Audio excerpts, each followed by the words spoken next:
Good afternoon, Hloni. Semenya was in action yesterday as she bids to qualify for the Olympics. How did she do? Afternoon, Nandi. So we know that she has now confirmed that she will be running the 200 meters because she is ineligible at the moment to run the 800 meters and the 1500 meters, her preferred distances. So yesterday wasn't the first time that she was running, but it was the first time she was running in an official race in the 200 meters, and she ran a time of 23:49, which is the qualifying time for the Olympics, if they do happen, is 22.8 for the women's 200 meters. So she's less than a second off that time. She did say that she is starting out in the 200 meters. There's a lot to learn. There's a lot that she has been doing. There's a lot of adjusting to do, especially in the bend, which is something she's not used to.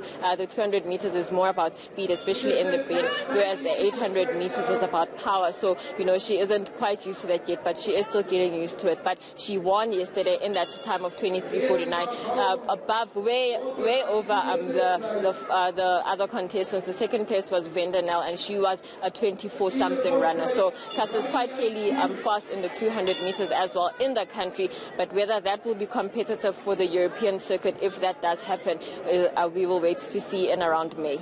All right, now that she has confirmed a switch to 200 meter, what exactly has she said about the adjustment, and what exactly will it entail?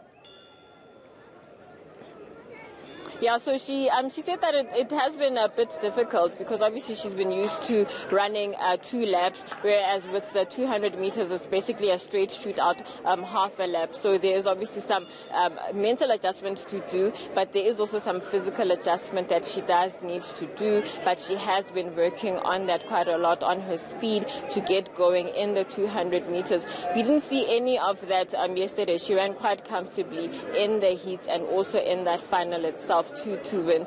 So she's quite comfortable at the moment in running the 200 meters. It is of course quite a switch from what she was running last year when she was awaiting that decision from CAS, where she was running the longer distances. But she said that from around October last year she had decided that she would be switching to the shorter distance, specifically the 200 meters.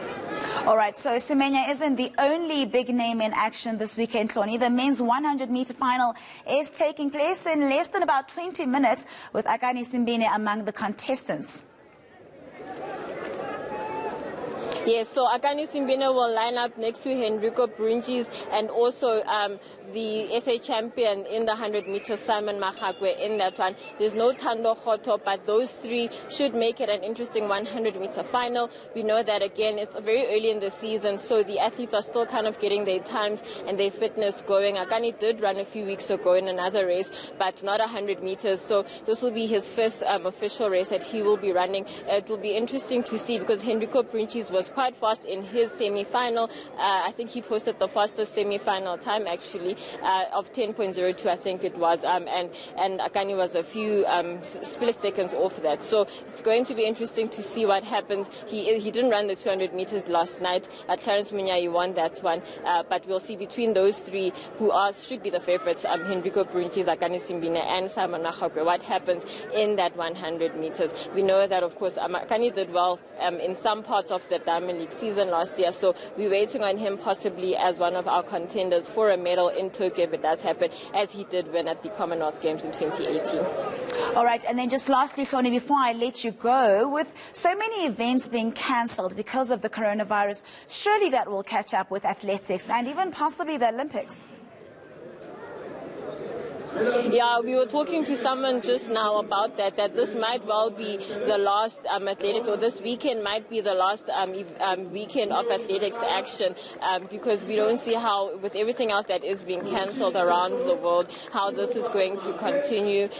There are the Athletics Grand Prix series, although those are all generally local events, and given how coronavirus has spread in the country, but those are local events, but we don't see how that will continue with everything else around the athletics calendar and they're continuing. But when we asked SASCOC about this about 2 or 3 weeks ago, when they were launching their 6-month countdown to the Paralympic Games, they had said that everything is going as planned. They're waiting for the IOC and the IPC to give direction on the way forward. We've spoken to a few athletes. We spoke to Casta last night about that. We've spoken to rower Lawrence Britain about how they are training and how it affects them. And at the moment, athletes are continuing as per normal, and they are all waiting for word from official federations, NOCs, to decide if things do continue or not. So it's a bit difficult for athletes, but they are continuing as per normal. But we'll see if anything does continue after this. As I said, the Athletics Grand Prix series are set for April. We don't know if those will happen, and the National Championships are set for the end of April, and we'll see if that will happen as well. All right, thank you very much, Hloni. I suppose all will be revealed in time. That was eNCA Sports Reporter Hloni Mtimkulu.